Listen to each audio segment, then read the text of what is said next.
Hello everyone, বাঙালি হেসেলে আপনাদের সবাইকে স্বাগত।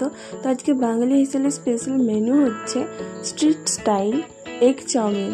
তো প্রথমেই আমি একটা প্যান বসিয়ে জল দিয়ে দিলাম। জলটা গরম হয়ে উঠলে ওতে একটু দিয়ে দেবো লবণ, আর দিয়েছিলাম সাদা তেল, যেটা স্কিপ হয়ে গেছে। এবার ওতে দিয়ে দিলাম চাউমিনটা খুব ভালো করে আমি সিদ্ধ করে নেব।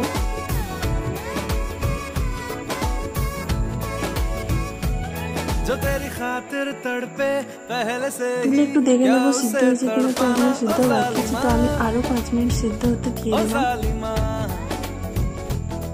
সিদ্ধ হয়ে গেছে, এবার গ্যাসটা অফ করে দিয়ে আমি চাউমিনটা তুলে নিয়েছি এবং এটাকে খুব ভালো করে আমি ধুয়ে নেব।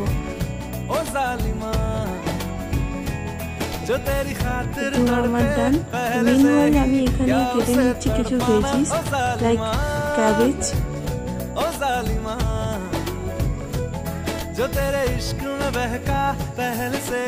কত ধরনের ট্রিক যে আমি ট্রাই করেছি ক্যাবেজটা লম্বা লম্বা করে কাটার। দেখুন, একবার ফাইলার দিয়ে একবার নাইফ দিয়ে, তো মোটামুটি আমি ঠিকঠাক কেটে নিয়েছি। তো এবার প্লেটে তুলে নিচ্ছি। এরপরে আমি একটা গাজর কেটে নেব। তো তার আগে আমি স্কিনটা ক্লিন করে নিচ্ছি। এবার আমি জুলিয়ান লম্বা লম্বা শেপের গাজরগুলো কাটবো। আপনারা চাইলে ছোট করতে পারেন, কিন্তু আমার একটু লম্বা লম্বা ভালো লাগে, তাই আমি একটু লম্বা লম্বা শেপে কাটলাম। তো গাজরটা কাটা আমার ডান। এবার আমি বরবটিগুলো কেটে নেব।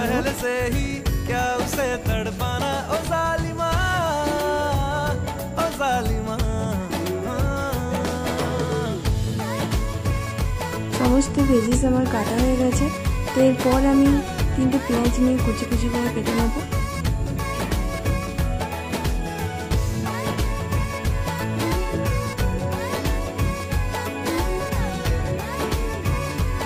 পেঁয়াজ কাটা ডান।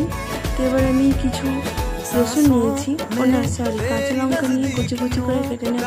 এরপরে আমি বেশ খানিকটা রসুন নিয়ে কুচি করে কেটে নেব। দেখুন, 5 থেকে 6টা মতো রসুনের কোয়া আমি নিয়েছি। সেগুলো খুব ভালো করে কুচি কুচি করে আমি কেটে নিচ্ছি। কাটা হয়ে গেলে এবার আমি কড়াই বসিয়ে দেব। এবার কড়াইতে দিয়ে দেব আমি সাদা তেল। এবার এতে দিয়ে দেব আমি ডিম। 2টো ডিম আমি রেখেছিলাম, নুন এবং গোলমরিচ দিয়ে আমি ফেটিয়ে নিয়েছি। তো ওটাই আমি ভেজে নিচ্ছি। এখনই আমি ঝুড়ি ঝুড়ি করে ভেজে নেব।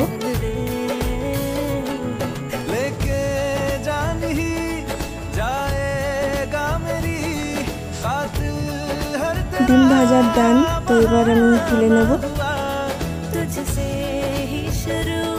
তুলে নেওয়ার পর ওই কড়াইতে আরেকটু তেল দিয়ে দিয়েছি। এরপর আমি কাঁচা লঙ্কা রসুন কুচিটা দিয়ে দিলাম।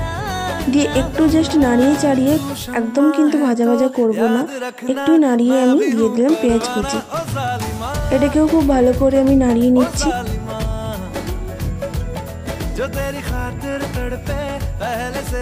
আপনারা সবাই জানেন যে চাউমিনের ভেজিসগুলো একটু ক্রাঞ্চি হয়। তো আমি ফুল ফ্লেমে রেখে গ্যাসটা সবকটা সবজি আমি দিয়ে দেব এবং নাড়িয়ে নেব। এগুলো কিন্তু একদম সেদ্ধ করবো না, যাতে একটু ক্রাঞ্চি হয় সেটারই দেখতে হবে। তো এবার আমি খুব ভালো করে নাড়ি চাড়িয়ে পরিমাণ মতো লবণ দিয়ে দেব।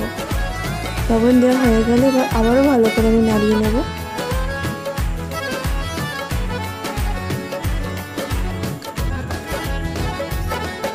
এবার আমি এতে দিয়ে দিলাম 4 টেবিল স্পুন মতো টমেটো সস আর 2 টেবিল স্পুন মতো সয়া সস।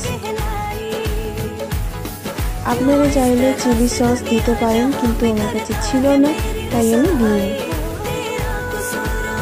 এবার আমি ভেজে রাখা ডিমটা দিয়ে দিলাম।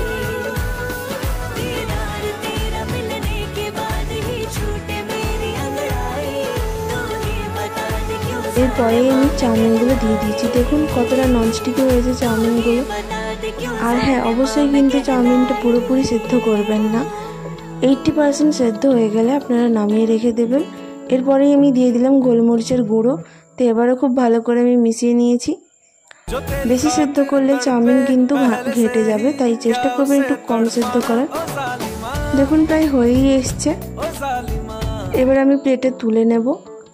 দেখুন একটা ক্লোজআপ দিলাম, আমি প্লেটে তুলে নিচ্ছি। তো আপনাদের যদি ভিডিওটা ভালো লেগে থাকে অবশ্যই লাইক, কমেন্ট, শেয়ার এবং সাবস্ক্রাইব করবেন। তো সবার শেষে আমি একটু অরিগ্যানো আর পাস্তা সিজনিং দিয়েছি, আপনারা চাইলে দিতে পারেন। এটা দিলে আমার খেতে বেশ ভালো লাগে, আর শেষে দেওয়ার কারণ হলো স্মেলটা খুব ভালো আসে।